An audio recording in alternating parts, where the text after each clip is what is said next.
अभी तक आपने सुना, यश स्कॉर्पियो का दरवाज़ा खोलकर बाहर निकल गया। सामने उसे एक बार दिखाई दिया तो वो उसमें गया और एक बोतल लेके बैठ गया। वो उस बोतल को होठों से तब तक लगा के रखा जब तक वो खाली ना हो गई। उसके दिमाग में उस बूढ़े आदमी की बात घूमने लगी। उसने काउंटर से एक और बोतल लिया, उसे भी उसने कुछ मिनटों में ही पीकर खाली कर दिया। इधर शिखा खुशी से यश को उज्जैन चलने के लिए फ़ोन कर रही थी, पर यश ने स्क्रीन पर शिखा का नंबर देखकर फ़ोन को स्विच ऑफ कर दिया। जब यश ने फ़ोन रिसीव नहीं किया तो शिखा फ़ोन को घूरने लगी। शिखा, ऐसे किस काम में बिजी हो आपकी मेरा फ़ोन भी रिसीव नहीं किया और ऊपर से स्विच ऑफ भी कर दिया। अब आगे दिल्ली।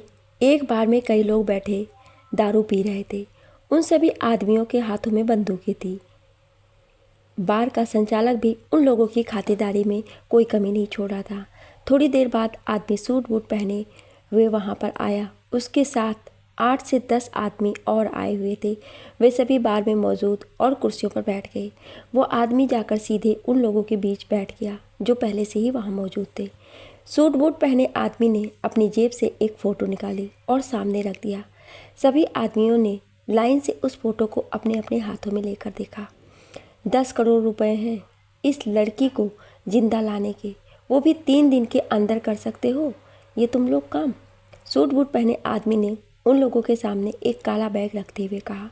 सामने बैठे आदमियों में से एक आदमी ने उस बैग को अपनी ओर खींचते हुए हाँ में सिर हिलाया और एक गिलास पानी में विस्की डालकर उसकी तरफ सरकाया। उसने भी बिना कुछ बोले एक ही घूंट में सारा विस्की को घटक लिया। काम जल्द से जल्द हो जाना चाहिए, नहीं तो तुम लोगों के लिए ये सौदा बहुत महंगा पड़ेगा। सूट पहने हुए आदमी ने कहा। हमें भी सस्ती चीज़ों का शौक़ नहीं है। इस लड़की को 3 दिन के अंदर तुम्हारे सामने लाकर खड़ा कर दूंगा। ऐसे ये लड़की है कौन? इतने पैसे किसी साधारण लोगों के लिए नहीं दिए जाते हैं और इस लड़की की सारी डिटेल तुम्हें इस बैग में मिल जाएंगे। ये लड़की आने वाले 2 दिनों में अपने घर उज्जैन जाने वाली है। उसे रास्ते में से ही तुम लोगों को उठाना है। उसके जाने के बाद सभी आदमियों ने फिर से दारू पीना शुरू कर दिया। जयपुर।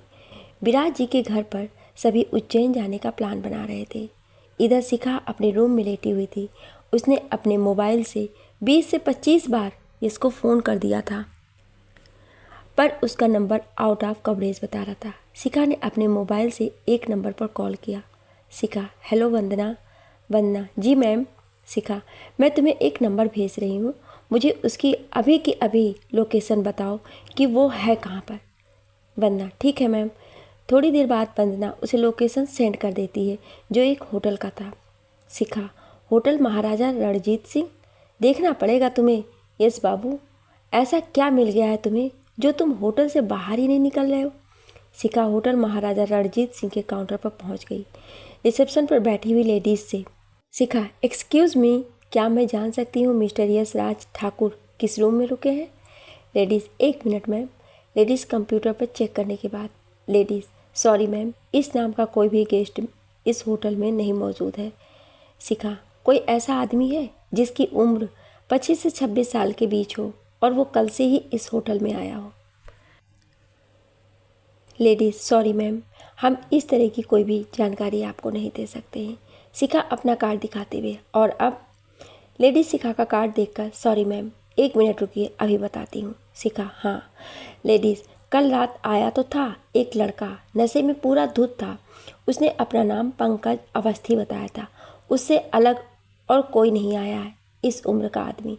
शिखा, रूम नंबर क्या है उसका? Ladies, room number 315। शिखा, थैंक्स। शिखा रूम नंबर 315 में जाती है। साथ में उसके होटल का एक स्टाफ भी रहता है। शिखा ने 3 से 4 बार दरवाज़ा खटखटाया पर किसी ने दरवाज़ा नहीं खोला।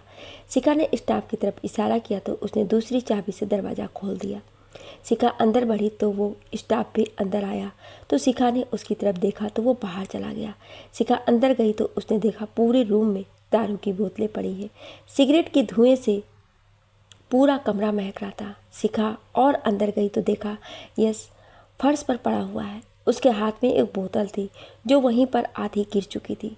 शिखा ने आगे बढ़कर यश को उठाया। शिखा, यश उठो, यश उठो। यश नशे में कौन है? मुझे भूख नहीं है, 2 बोतल विस्की की और ले आओ। शिखा, हे भगवान, ये कितनी पी रखी है तुमने? यस, कौन? सीमा तुम आ गई क्या?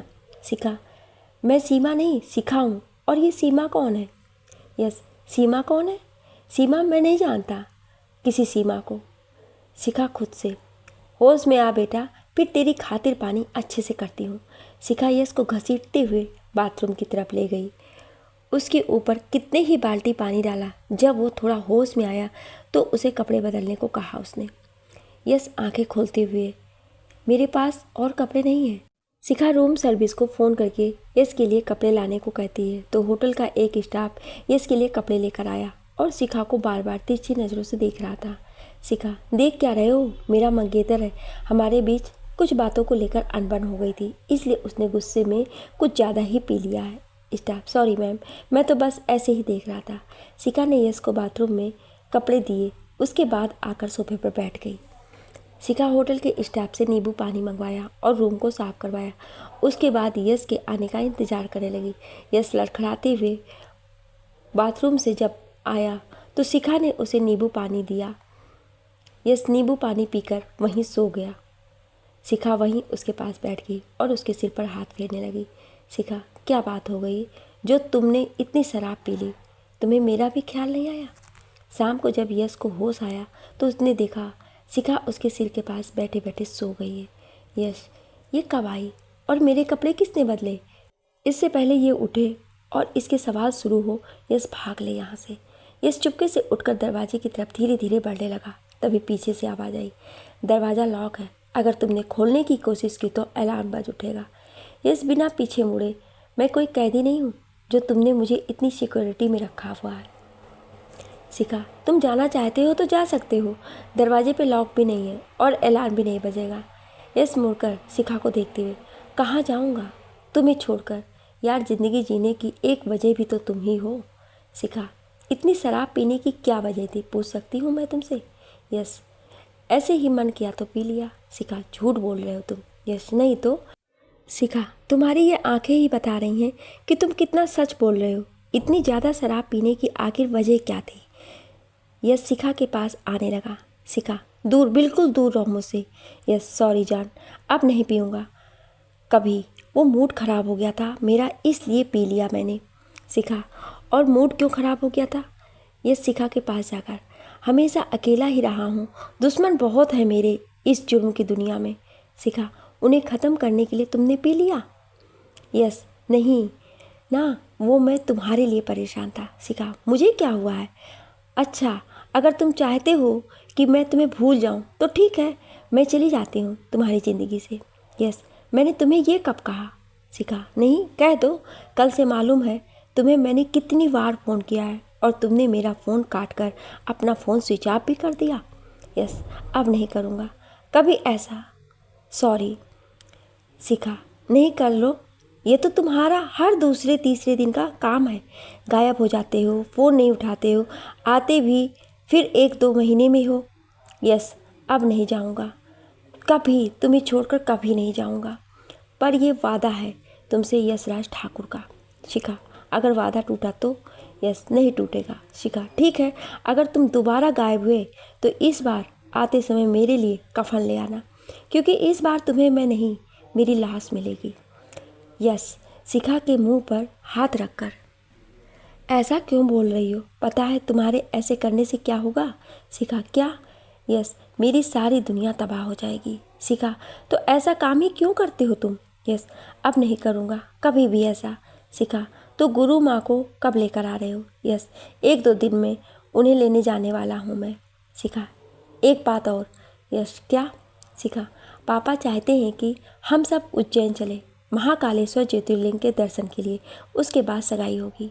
यस, कौन कौन जा रहा है? शिखा, हमारी पूरी फैमिली, साथ में बुआ, फूफा जी, रश्मि और अभय, उनके मॉम डैड, बस। यस, तुम्हारे पापा चाहते हैं सबको ले जाने की, या तुम लोगों ने खुद ये प्लान किया? शिखा, तुम चलोगे या नहीं? यस, ऑर्डर दे रही हो या रिक्वेस्ट? शिखा, ऑर्डर। यस, ठीक है, चल दूँगा। शिखा, यूँ मुँह लटका के नहीं, हंस के चलना है। यस, दांत दिखाते हुए, अब ठीक है? शिखा, हाँ। यस, तो कब निकलना है उज्जैन के लिए?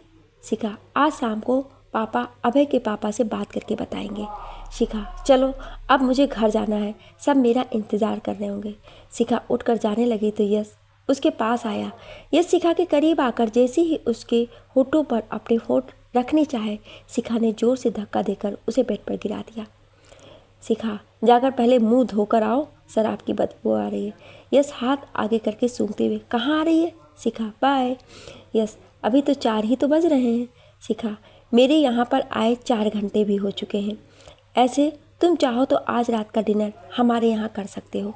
मम्मी पापा पूछ रहे थे तुम जयपुर में हो तो आ क्यों नहीं रहे हो हमसे मिलने। यस, ठीक है, आ जाऊँगा रात 8 बजे। विराज जी के घर पर सभी बैठे बातें कर रहे थे। अंदर किचन में अंजना जी, सुषमा जी और काजल मिलकर खाना बना रही थी। बाहर ऋतिक, अभय, रश्मि, निम्मी आपस में बात कर रहे थे। आलोक जी और विराज जी टीवी पर न्यूज़ देख रहे थे। इन सबसे अलग शिखा अपने रूम में अपने लिए अच्छी सी ड्रेस सिलेक्ट कर रही थी पहनकर इसके सामने जाने के लिए। बहुत ही मुश्किल से उसने निम्मी के कपड़ों में से एक नीले रंग का पटियाला सूट सिलेक्ट किया। नीचे किचन में अंजना जी पकौड़े तल रही थी, उधर काजल सब्जी में तड़का लगा रही थी तो सुषमा जी इमली की चटनी बना रही थी। काजल, मामी जी, ये शिखा को आज इतना कुछ खाने का कैसे मन कर दिया? अंजना जी, वो तो अभी थोड़ी देर में पता चल जाएगा। सुषमा जी, क्या उसका मुंह नहीं है कभी कुछ खाने का? कभी कभी ही तो बेटियां फरमाइश करती हैं खाने के लिए। काजल, मुझे दाल में कुछ काला लग रहा है। सुषमा जी, क्या गिर गया दाल में? काजल, सामने देखो, आपकी भांजी कितनी प्यारी लग रही है नीले सूट में। सुषमा जी ने सामने देखा तो शिखा सीढ़ियों से उतरकर नीचे आ रही थी। सुषमा जी, कितनी सुंदर लग रही है, लेकिन ये इस वक्त जा रही है क्या कहीं? काजल, जा नहीं रही है, आ रहा है कोई। अंजना जी, कौन? काजल, अभी मालूम हो जाएगा आपको। शिखा आकर सबके बीच बैठ गई तो निम्मी उसे तिरछी नज़रों से देखने लगी। साथ में ऋतिक, अभय और रश्मि भी उसे देखने लगी। रश्मि, रात में कहीं पर रेड डालने जा रही हो क्या डीआईजी साहिबा? शिखा, ऐसे क्यों कह रही है तू? रश्मि, क्योंकि थोड़ी देर पहले तूने जो ड्रेस पहनी हुई थी वो भी कोई ख़राब नहीं थी। शिखा, बस मेरा मन किया ड्रेस चेंज करने का तो कर लिया। निम्मी, कुछ भी हो पर आप इस ड्रेस में कमाल की लग रही हो। तभी दरवाजे की बेल बजी तो ऋतिक ने दरवाज़ा खोला तो सामने कुर्ता पजामा पहने यश खड़ा था। उसके हाथों में चॉकलेट का एक डिब्बा था। यस, नमस्ते भाई साहब। ऋतिक, नमस्ते नहीं, तुम तो गले लग जाओ यार, ऐसे भी तुम होने वाले इस घर के दामाद हो। यश ऋतिक के साथ जब अंदर आया तो रश्मि शिखा की तरफ हंसते हुए देखने लगी। अभय ने भी उठकर यश को गले लगाया। निम्मी जब उठकर आई तो यश ने उसके हाथ में चॉकलेट का डिब्बा पकड़ा दिया। इसने फिर आलोक जी और विराज जी के दोनों के पैर छूने चाहे तो उन्होंने उसे रोक दिया। काजल, मामी जी, बाहर आपके होने वाले दामाद आए हुए हैं, स्वागत तो कीजिए उनका। सुषमा जी, अगर ये लड़की पहले बता देती तो कुछ मीठा भी बना देती मैं। अब दामाद जी पहली बार आ रहे हैं और मीठा भी नहीं बनाया घर में। काजल, एक काम करते हैं मम्मी जी, हम मिठाइयाँ बाहर से मंगवा लेते हैं। सुषमा जी, नहीं, मैं ही खीर बना लेती हूँ, तब तक तू ये पकोड़े और चाय लेकर बाहर आ। काजल सबके लिए चाय और पकोड़े लेकर बाहर आती है और यश के सामने उसने ट्रे रख दिया। काजल, ये लीजिए जमाई बाबू, गर्मा गर्म पकोड़े खाइए। और शिखा ने हमें पहले ही बताया होता तो हम सब आपके लिए कुछ अलग ही प्रबंध करते। यस, कोई बात नहीं, वो तो मैं ऐसे ही आ गया। काजल, ऐसे आप आते जाते रहेंगे तो हमारी डीआईजी साहिबा के चेहरा 360 की स्माइल देता रहेगा। इसने तिरछी नज़र से शिखा को देखा तो शिखा इधर उधर देखने लगी। ऋतिक, यस, तो शिखा ने तुमसे बताया कि हम सब उज्जैन जा रहे हैं घूमने के लिए? यस, हाँ, आज ही बताया। ऋतिक, तो क्या सोचा तुमने? यस, मैं क्या सोचूंगा, आप सब जा रहे हैं तो जाइए।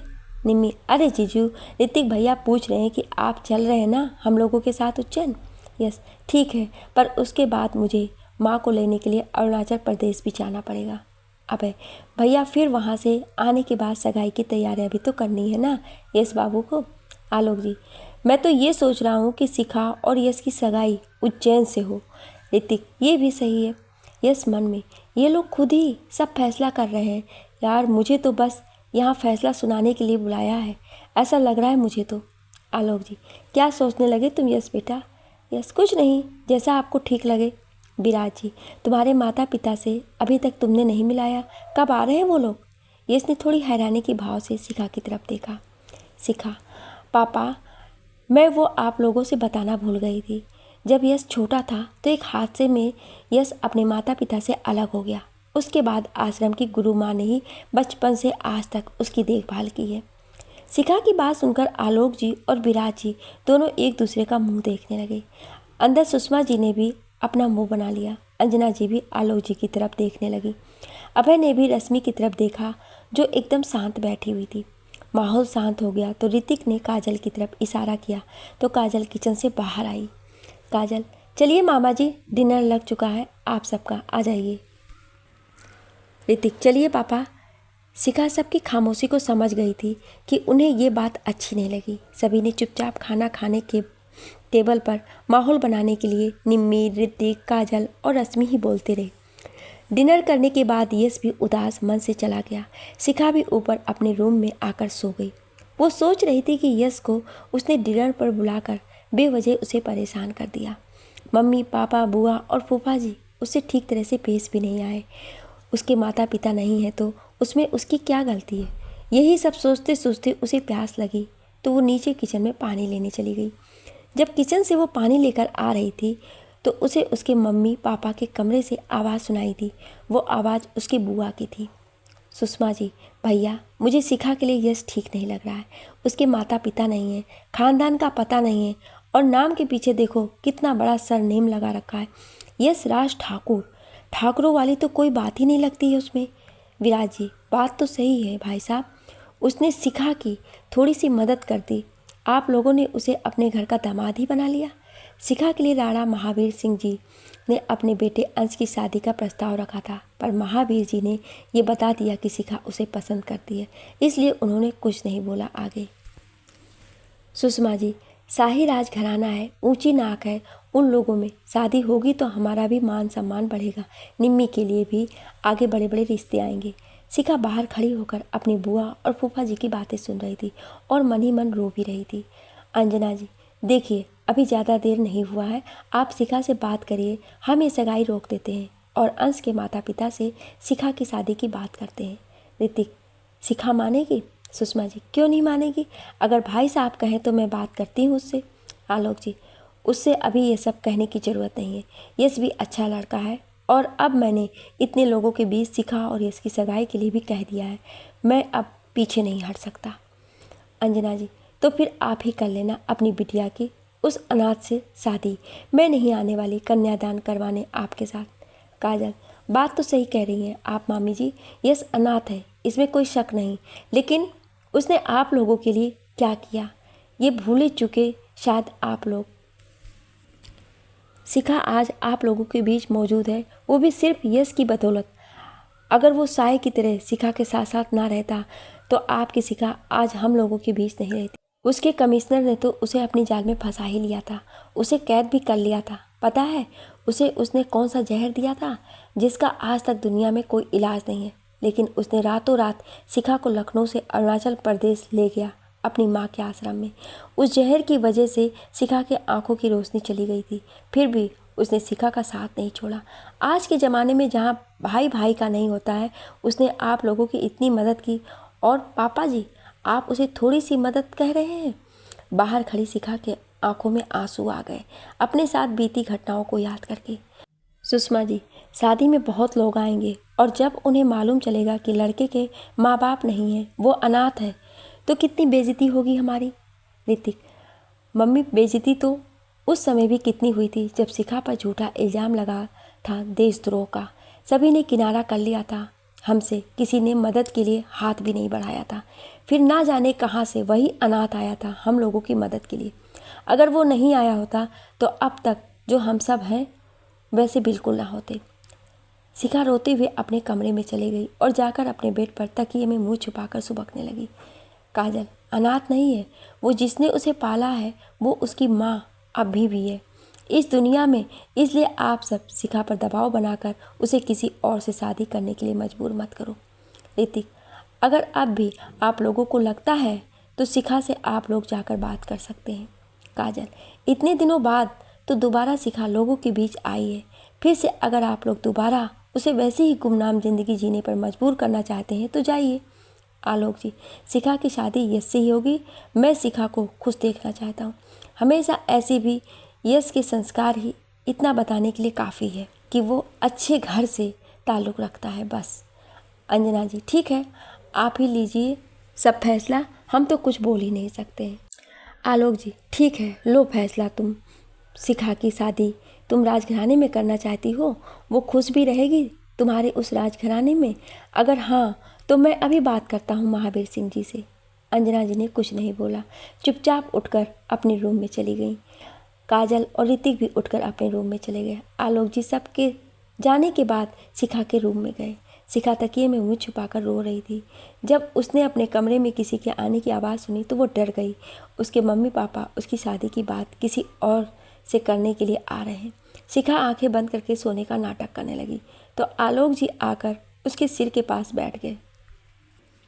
आलोक जी शिखा के सिर पर हाथ फेरते हुए, तू चिंता मत कर बेटा, तू जहाँ चाहेगी वहीं पर तेरी शादी होगी और जिस तारीख को तेरी सगाई तय हुई है उसी तारीख को तेरी सगाई होगी। आलोक जी शिखा के सिर पर किस करके चले गए। उनके जाने के बाद शिखा उठकर बैठ गई और अपने आंसुओं को पोंछकर फिर से सो गई। अगले दिन सुबह अंजना जी शिखा को जगाने तो शिखा गहरी नींद में सोई हुई थी। उन्होंने उसके सिर पर हाथ फेरा तो देखा शिखा के आंखों के दोनों तरफ आंसुओं के गिरने के निशान थे। अंजना जी समझ गई कि कल रात की बातें शिखा ने भी सुन ली है। उन्होंने शिखा के सिर पर हाथ फेरकर प्यार से जगाया तो शिखा उठकर बैठ गई। शिखा, मम्मा आप इतनी सुबह यहाँ कैसे? अंजना जी, 8 बज गए बेटा, उठ, हमें मार्केट चलना है। शिखा, मार्केट क्यों? अंजना जी, शॉपिंग करने। शिखा, शॉपिंग क्यों? अंजना जी, अरे भूल गई क्या, तेरी सगाई को दिन ही कितने रह गए हैं, अब इतने कम दिनों में इतना कुछ करना है। एक काम कर, तू यश को भी बुला ले, सब मिलकर शॉपिंग कर लेंगे और अंगूठी भी तो लेनी है सगाई की। शिखा खुद से, इन्हें क्या हो गया है, रात में तो ये इनकार कर रही थी, शादी से अचानक प्लान कैसे बदल गया इनका। अंजना जी, अब सोच क्या रही है, उठकर तैयार हो जा जल्दी से, मैं तब तक तेरे लिए नाश्ता बनाती हूँ। अंजना जी चली गई और शिखा ने खुश होते हुए यश को फ़ोन मिलाया। Yes, hello. शिखा ने कुछ नहीं बोला। यस, क्या हुआ, कुछ बोलोगी भी या नहीं? शिखा, उम्मा। यस, क्या हुआ, सुबह सुबह उम्मा? शिखा, हाँ उम्मा। यस, कुछ ज़्यादा ही खुश नज़र आ रही हो तुम। शिखा, तुम्हारी सासू माँ ने तुम्हें बुलाया है आज। यस, और वो क्यों? शिखा, हम सब शॉपिंग करने के लिए मॉल जा रहे हैं और मम्मी पापा ने तुम्हें भी बुलाया। यस, क्यों, सामान उठाने वाला चाहिए कोई? शिखा, हाँ मेरा सामान तो तुम ही उठाओगे ना प्यारे पतिदेव। यस, पतिदेव को प्यारा बता के सामान उठाने के लिए पटा रही हो। शिखा, हाँ पतिदेव, ऐसा ही समझ लो। यस, ठीक है, आ जाऊँगा मैं। शिखा, उम्मा। यस, आऊँगा तब देना। शिखा, उम्मा। यस ने मुस्कुराते हुए फ़ोन काट दिया। इधर शिखा ने जैसे ही फ़ोन रखा, रश्मि और काजल अंदर आई। रश्मि, अगर तुम दोनों की रोमांटिक बातें ख़त्म हो गई हो तो नीचे चले डीआईजी साहिबा। शिखा, तुम दोनों कितनी देर से यहाँ पर हो? काजल, जब तुमने जमाई बाबू को फ़ोन मिलाया था। शिखा, किसी की चोरी छिपे बातें सुननी गलत बात है भाभी जान। रश्मि, चलो भाभी, अब हमें चलना चाहिए, नहीं तो डीआईजी साहिबा का गुस्सा ना हम पर फूट पड़े। रश्मि हंसते हुए काजल के साथ बाहर चली गई और उनके जाने के बाद शिखा सिर पकड़कर बैठ गई। शिखा, ओ गॉड, इन लोगों की वजह से तो फ़ोन पर भी बात नहीं कर सकते। थोड़ी देर बाद शिखा तैयार होकर नीचे आई तो सभी उसका नाश्ते के टेबल पर इंतज़ार कर रहे थे। काजल और रश्मि शिखा को देख के फिर से मुस्कुरा रही थी। शिखा रश्मि के साथ बैठ गई और बैठते ही उसने टेबल के नीचे से उसके पैरों पर अपना पैर रख दिया।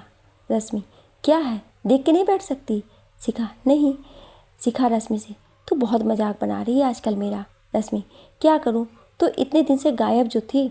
शिखा, अच्छा तो तू बदला लेगी। सुषमा जी, तुम दोनों ये क्या खुसुर फुसुर कर रही हो आपस में? रश्मि, कुछ नहीं मम्मा, हम वो ड्रेस कौन कौन सी लेनी है उस बारे में बात कर रहे थे।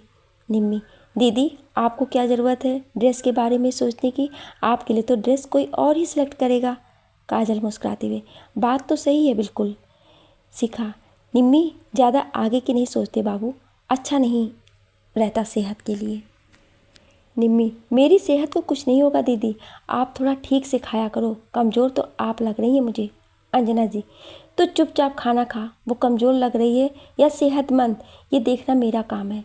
पूरे दिन बक बक करती रहती है, पता नहीं इसका मुंह भी दुखता है कि नहीं। मुझे तो अभी से इसकी चिंता हो रही है, क्या होगा इस बंदरिया का। निम्मी मुंह बनाते हुए, पापा आलोगी, क्या हुआ? तुम सब हमेशा मेरी बंदरिया को क्यों तंग करते रहते हो, कुछ ना कुछ कहकर। आलोक जी की बात सुनकर सभी खिलखिलाकर हंसने लगे और निम्मी मुंह बनाकर सबको देखने लगी। उसी बीच शिखा की फ़ोन की घंटी बजने लगी, जिस पर वंदना का मैसेज आया था।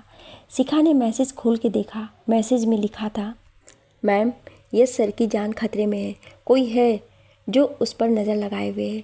हमें ये खबर कल रात मिली जब हमने कुछ अपराधियों के अड्डे पर रेड डाली थी। तब उनके पास यस सर के कई फ़ोटो थे जिस पर किल हिम लिखा हुआ था। मैसेज पढ़ने के बाद शिखा ने मोबाइल नीचे रखा और खामोशी से बैठ गई। Orbit mall, Jaipur.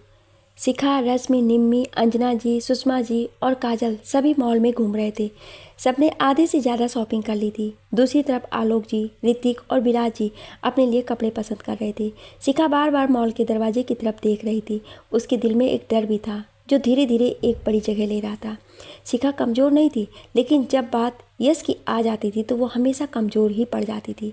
लगभग 1 घंटे बाद सबकी शॉपिंग ख़त्म हो गई थी। सबको यश का इंतज़ार था, पर अभी तक वो नहीं आया था। ऋतिक सभी ड्रेस की व्हीलिंग करवाने गया था और बाकी सभी मॉल में मौजूद काफ़ी शॉप में बैठे हुए थे। रश्मि, डीआईजी साहिबा, तुमने जमाई बाबू को यही मॉल बताया था ना? शिखा, कोई काम आ गया होगा इसलिए लेट हो गए होंगे, वो आ जाएंगे अभी थोड़ी देर में। काजल, बात तो सही कह रही हो, लेकिन पिछले 3 घंटे से थोड़ी देर सुन सुन के कान पक गए हमारे। शिखा खुद से, इसका रोज़ का यही काम है, कभी अगर टाइम पर आ गया हो तो कुछ कहें। निम्मी, दीदी एक काम करते हैं, हम अब लंच पर चलते हैं किसी बढ़िया से रेस्टोरेंट में। जीजू को भी अब आप वहीं पर बुला लो। रश्मि, बुलाने की ज़रूरत नहीं है, वो आ गए हैं। सबने पीछे मुड़कर देखा तो आंखों में सफ़ेद चश्मा लगाए, सफ़ेद शर्ट जिसकी बाजू हल्की सी मुड़ी हुई थी, उसके नीचे ब्लू जीन्स पहने यस मॉल के बीचों बीच फ़ोन पर बात करते हुए अंदर आ रहा था। निम्मी, कुछ लोग कितने हैंडसम होते हैं यार। काजल, ये जमाई बाबू किससे बात कर रहे हैं? रश्मि, मुझे तो लग रहा है एक्टिंग कर रहे हैं हम सभी को दिखाने के लिए। काजल, डीआईजी साहिबा कॉल करके जमाई बाबू को बताओ कि कॉफ़ी शॉप में बैठे हुए हैं। शिखा, जा रही हूँ मैं नीचे। निम्मी, आप रहने दो, मैं जाती हूँ। निम्मी लिफ्ट से नीचे पहुँची जहाँ यश खड़ा होकर किसी से बात कर रहा था। निम्मी पास जाकर गला साफ करने की एक्टिंग की तो यश ने घूम कर देखा। निम्मी, हेलो जीजू, मुझे पहचानते हो या भूल गए? यश फ़ोन रखते हुए, आपको कैसे भूल सकते हैं हम। निम्मी जी, कैसी हैं आप, पहले ये बताइए। निम्मी, मैं तो ठीक हूँ, आप बताइए कहाँ रहते हैं, कभी मिलते भी नहीं हैं किसी से। यस, कल आया तो था तुम्हारे घर पर। निम्मी, वो हमारा घर नहीं है, वो हमारे फूफा जी का है। यस, तभी मैं सोच रहा था तुम्हारे पापा के नाम की जगह किसी और का नाम क्यों दिखाई दे रहा था इस नेम प्लेट पर। निम्मी, मेरे पापा पीसीएस अधिकारी हैं, आईएएस नहीं। यस, तो अब क्या करना है इन दोनों पोस्ट का? निम्मी, अरे बाबा, मैंने तो सिर्फ बताया है। यस, तो मैंने कब पूछा तुमसे? निम्मी झल्लाते हुए, दीदी ऊपर कॉफ़ी शॉप में है 3री मंजिल पर। यस, नीचे भी तो कॉफ़ी शॉप है। निम्मी, लेकिन हम उस समय 3री मंजिल पर थे। निम्मी यस को लिफ्ट की तरफ ले गई। यस, सीढ़ियों से चलते हैं बात करते करते। निम्मी, ठीक है। यस, कौन कौन आया है शॉपिंग करने यहाँ पर? निम्मी, सभी आए हैं। यस, सबके कपड़े एक साथ ख़त्म हो गए हैं क्या? निम्मी, क्या कहा आपने? यस, कुछ नहीं कुछ नहीं। निम्मी, आप क्या करते हैं? यस, कुछ भी कर लेता हूँ। निम्मी, मेरा मतलब था कि आप जॉब क्या करते हैं? यस, जॉब नहीं करता, ड्यूटी करता हूँ गवर्नमेंट। निम्मी बात करते करते उसने देखा कि अभी वो लोग पहली मंजिल पर आए हैं। निम्मी खुद से, ये सीढ़ियाँ कितनी ज़्यादा हैं यार, थक गई मैं तो 1 मंजिल में ही। यस, क्या हुआ, किससे बातें कर रही हो? निम्मी, नहीं, ऐसे ही नीचे देख रही थी। यस, अच्छा। निम्मी, हाँ। यस, अच्छा ये बताओ क्या करती हो तुम? निम्मी, मैं एमबीए कर रही हूँ। यस, ओह। ऊपर कॉफ़ी शॉप में सभी यस और निम्मी का इंतज़ार कर रहे थे।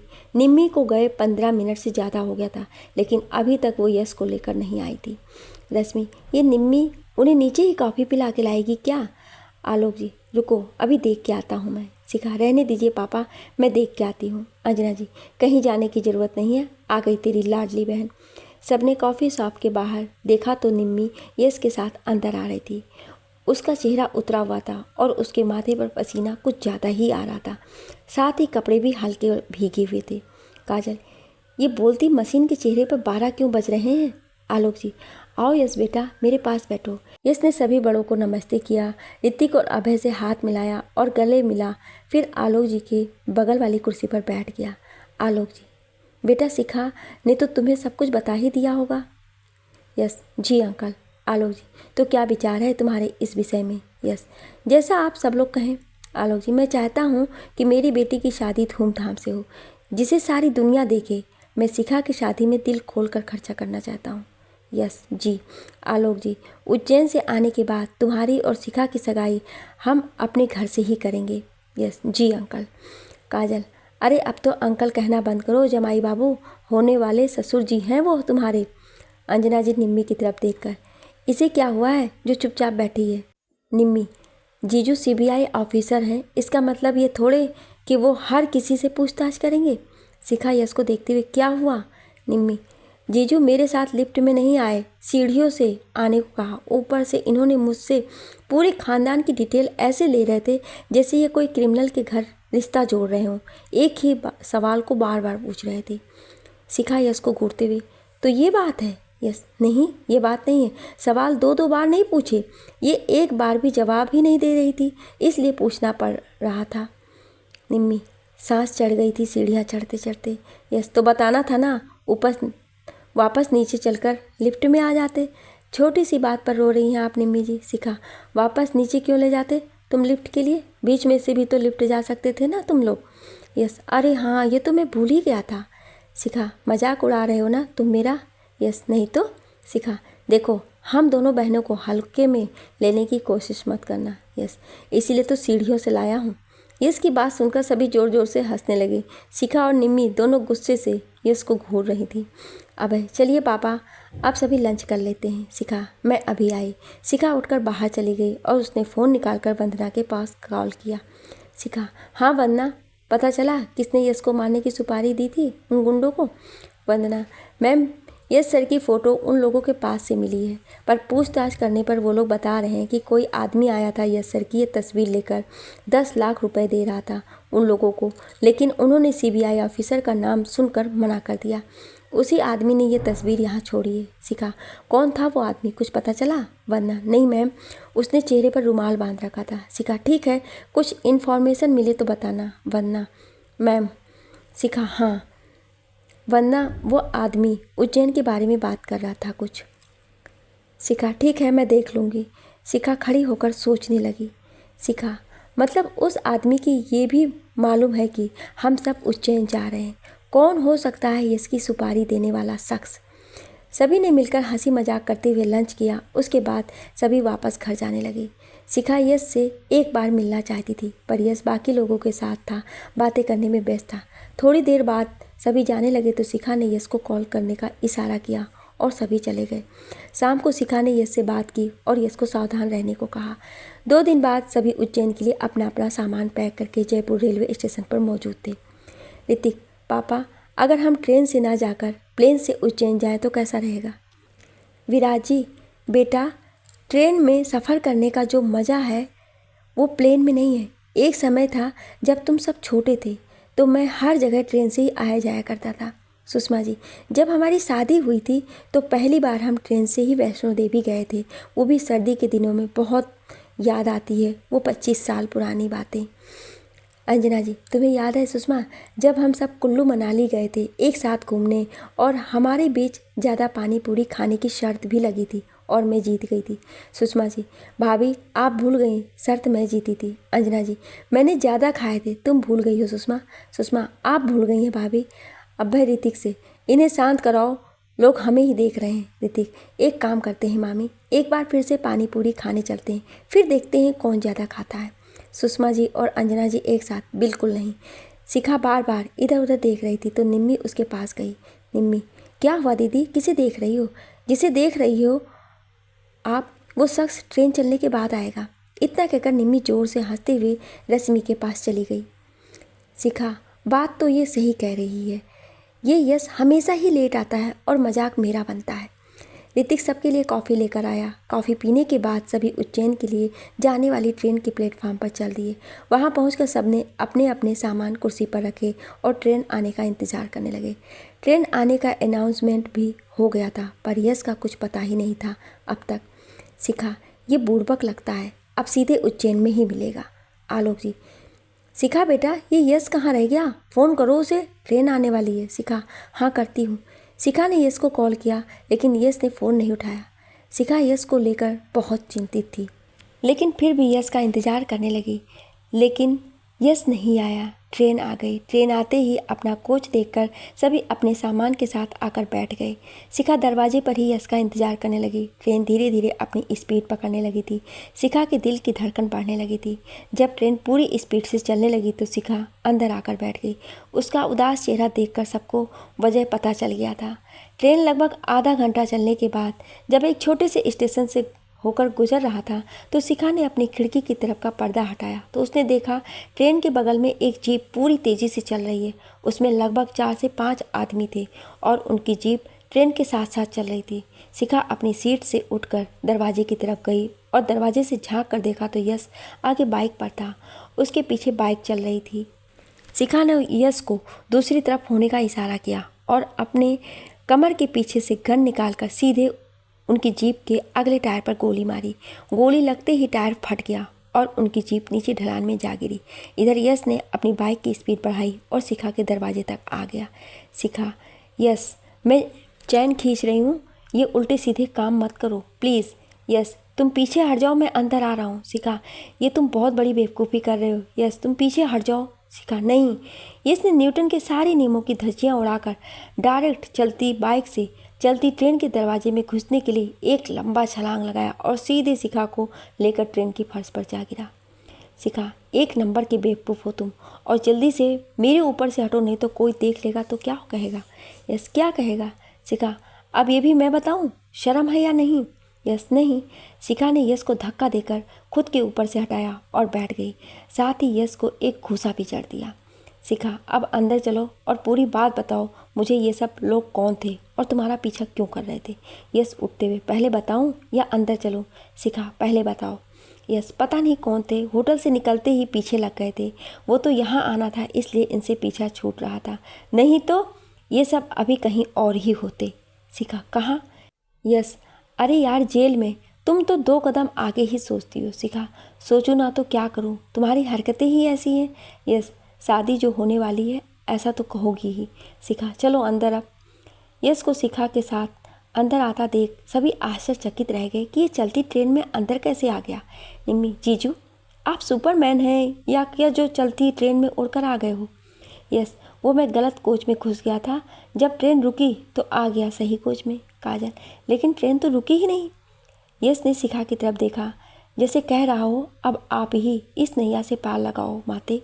शिखा, वो ट्रेन थोड़ी धीरे धीरे चल रही थी ना, तो उसी समय ये इस कोच में आए। काजल, लेकिन फिर भी स्पीड बहुत थी ट्रेन की। शिखा हंसते हुए यश की तरफ देखकर, ये तो कुछ स्पीड नहीं है, ये तो इससे दुगनी स्पीड में चल रही थी। ट्रेन के अंदर बाइक लेकर घुस जाते हैं। सभी एक साथ हैरान होते हुए, क्या सच में। शिखा, अरे ये तो इनके बाएं हाथ का काम है, जेम्स बॉन्ड और टॉम क्रूज के बहुत बड़े फ़ैन हैं ये जनाब। निम्मी, अरे वाह जीजू, मुझे भी 2-4 स्टंट सिखाओ ना। शिखा, इनका टैलेंट देखकर 4 लोगों ने इन्हें अपना गुरु बनाया कुछ सीखने के लिए, पर चारों कहाँ हैं ये आज तक कोई नहीं जानता। निम्मी, रहने दो, मुझे नहीं सीखना कुछ। यस, हो गया तुम्हारा, अब मैं कुछ बोलूँ। शिखा, तो मैंने क्या तुम्हें रोक रखा है, बोलो। यस, जैसे ही ट्रेन की स्पीड कम हुई मैं ट्रेन से नीचे उतर गया। मैं इस कोच से 2 कोच आगे चला गया था। जैसे ही नीचे उतरा मैं भागने लगा। ट्रेन की स्पीड ज़्यादा थी, इसलिए ट्रेन जैसे ही 2 कोच मुझसे पीछे आगे निकला मैं ट्रेन में चढ़ गया और आ गया। अंजना जी, चलती ट्रेन में चढ़ना सही नहीं है, कुछ अनहोनी भी हो सकती थी, आगे से कभी ऐसी गलती मत करना। यस, खुद से ऐसी गलती तो मैं रोज़ करता हूँ। अंजना जी, क्या कहा बेटा तुमने। यस, कुछ नहीं आंटी, आज के बाद ऐसी गलती कभी नहीं करूँगा, आपकी कसम। तभी शिखा ने यश की तरफ देखा तो यश फौरन खांसने लगा। अंजना जी, ये लो बेटा, पानी पियो, थक गए होगे। आलोक जी, पर बेटा इतनी जल्दी क्या थी, आराम से आ जाते अगले स्टेशन पर, अभी तो बहुत लंबा सफ़र तय करना है। यस सॉरी अंकल, अब नहीं होगा ऐसा। आलोक जी, कोई बात नहीं बेटा, जवानी में ऐसी गलतियां हो जाया करती थी। एक बार तो मैं नदी में कूदकर कमल का फूल लाया था तुम्हारी आंटी के लिए। अंजना जी, आप भी कब की बात लेकर बैठ गए बच्चों के सामने। बिराजी, अरे साले साहब, वो तो बताइए, जब आप रात में भाभी जी के लिए आइसक्रीम लेने गए थे और कुत्तों ने आपको दौड़ा दौड़ा कर काटा था, इंजेक्शन लगवाने के समय भी चिल्ला रहे थे आप। सभी एक साथ आलोक जी की तरफ देखकर हंसने लगे। आलोक जी, अरे वो गली का सबसे बदमाश कुत्ता था, हर आने जाने वालों को काटता था। रश्मि, लेकिन मामा जी 14 इंजेक्शन आपने लगवाए कैसे? मुझे तो एक इंजेक्शन देखते ही चक्कर आने लगते हैं। आलोक जी, लगवाना जरूरी था बेटा, इसलिए लगवा लिया, साथ में तुम्हारी मामी जो थी। सभी एक बार फिर से हंसने लगे। शिखा भी आज अपने पापा के खुश मिजाज मूड को देखकर खुश थी। सभी हंसी मजाक करते हुए सफ़र का आनंद ले रहे थे। रात होने पर सबने खाना खाया और अपनी अपनी सीट पर लेट गए। सबके सोते ही यश शिखा के पास उठकर आ गया। यश, हाँ तो जान, तुम कुछ बोल क्यों नहीं रही थी मुझसे? शिखा, उतने सारे लोग बैठे हुए थे, उनके बीच में तुमसे पर्सनली बात करती तो शर्म करो कुछ। यश, तुम तो ऐसे कह रही हो बार बार जैसे मैं बेशर्मों की तरह घूमता हूँ हर जगह। शिखा, मुझे क्या पता। यस ठीक है फिर। शिखा, क्या ठीक है? यस अपनी तरफ का लाइट बंद करते हुए, थोड़ा बेशर्म और बन जाते हैं। शिखा, क्या कर रहे हो? सब यही हैं। यस शिखा के करीब आ गया और उसके दोनों हाथों को पकड़कर बिल्कुल उससे चिपक के बैठ गया। शिखा, दूर हो जाओ मुझसे, कोई देख लेगा तो क्या कहेगा? यस, क्या कहेगा? सिर्फ बेशर्म। शिखा, ज़्यादा होशियारी मत दिखाओ। यस, वो देखो क्या हो रहा है। शिखा ने जैसे उस तरफ देखा, यश ने उसके गालों पर किस कर लिया। शिखा इधर उधर देखने लगी और यश आराम से सिर सीट से लगाकर बैठ गया। शिखा, उठो जल्दी उठो यहाँ से। यश, क्या किया मैंने जो उठा रही हो तुम मुझे? शिखा, अब ये भी मैं तुम्हें बताऊँ क्या किया तुमने? यश, हाँ। शिखा, चुपचाप उठो और अपनी सीट पर जाकर बैठ जाओ। यश, देखो मम्मी क्या कह रही है तुम्हारी। शिखा ने उस तरफ देखा, इतने में यश ने दूसरे गाल पर किस कर लिया और उठकर चला गया। शिखा, सच में ही पागल हो तुम। तभी बगल में बैठी काजल उससे बोली, काजल, पागल नहीं प्रेमी भी है। शिखा, भाभी आप। काजल, हाँ मैं क्या बात है कुड़िए, चुपके चुपके प्यार हो रहा है, वो कौन सा गाना है याद? हाँ याद आ गया, दो दिल मिल रहे हैं मगर चुपके चुपके। शिखा काजल के पास आकर, प्लीज़ भाभी किसी से मत कहिएगा, आपको भैया की कसम। काजल, ठीक है नहीं कहूँगी, लेकिन तुम्हारे ये आशिक मिजाज पतिदेव गए कहाँ? शिखा, होंगे इधर ही कहीं। शिखा और काजल देर रात आपस में बात करती रहीं। जब दोनों को नींद आने लगी तो अपनी अपनी सीट पर जाकर सो गईं। रात के 1 बजे के करीब शिखा वॉशरूम के लिए उठी। कोच में मौजूद सभी लोग सोए हुए थे। हल्की रोशनी वाली लाइट चल रही थी। ट्रेन अपनी पूरी रफ्तार में चल रही थी। अभी कुछ देर पहले एक स्टेशन पर रुकी थी। शिखा वॉशरूम होकर जब वापस आ रही थी तो उसे सीट के नीचे कोई छिपा हुआ दिखा। शिखा नीचे झुकी तो देखा एक 22-23 साल की लड़की नीचे छुपी हुई थी। शिखा, कौन हो तुम और इस तरह नीचे क्यों छुपी हुई हो? बाहर निकलो। लड़की रोती हुई, प्लीज़ मैंने कुछ नहीं किया है, मुझे छोड़ दो। शिखा, किसी से खतरा है तुम्हें? लड़की, प्लीज़ मुझे यहीं पर रहने दो, आप ये ले लो। लड़की ने अपने गले में पहना हुआ सोने का चैन शिखा की तरफ खिसकाया। शिखा, इसे तुम अपने पास रखो और चुपचाप जल्दी बाहर आओ। लड़की, प्लीज़ मुझे यहीं रहने दो। शिखा, देखो घबराने की कोई बात नहीं है, मैं पुलिस में हूँ, DCP शिखा शर्मा नाम है मेरा। लड़की ने शिखा का नाम सुना था, 1-2 बार पेपर में फ़ोटो भी देखा था, इसलिए वो फ़ौरन सीट के नीचे से बाहर आ गई। शिखा उसे अपनी सीट पर लाई, उसे पीने के लिए पानी दिया और साथ ही खाने के लिए कुछ स्नैक्स दिए। शिखा, नाम है क्या है तुम्हारा? लड़की, मेरा नाम काव्या है और मैं उज्जैन के राजा राणा महावीर सिंह की इकलौती बेटी हूँ। शिखा, तो तुम महावीर सिंह की बेटी हो? अच्छा, तो काव्या ये बताओ किन लोगों से तुम्हें खतरा है? काव्या, मुझे नहीं मालूम वो लोग कौन थे, वो सभी हमारे ही कोच में बैठे हुए थे। रात के जब 12 बजे तो उन लोगों ने सभी पर बंदूकें तान दी। उन लोगों ने मेरे साथ आए सभी गार्ड्स को मार दिया, साथ में मेरे जितने दोस्त आए थे सबको बंधक बना लिया। जब स्टेशन आया तो मैं नीचे उतर गई और इस कोच में आ गई, लेकिन मेरे सभी दोस्त अभी तक उन्हीं लोगों के कब्जे में हैं। शिखा, कौन सी ट्रेन में हैं तुम्हारे सभी दोस्त? काव्या, गरीब रथ 554। शिखा, ठीक है मैं देखती हूँ। शिखा ने रेलवे पुलिस के हेड ऑफिस में फ़ोन किया और उन्हें पूरी बात बताई। शिखा, तुम चिंता मत करो, जल्दी ही वो लोग पकड़े जाएंगे। तुम्हारे सभी दोस्त भी सही सलामत वापस आ जाएंगे। थोड़ी देर बाद शिखा के पास आरपीएफ हेडक्वार्टर से फ़ोन आया तो उसने उनसे बात की।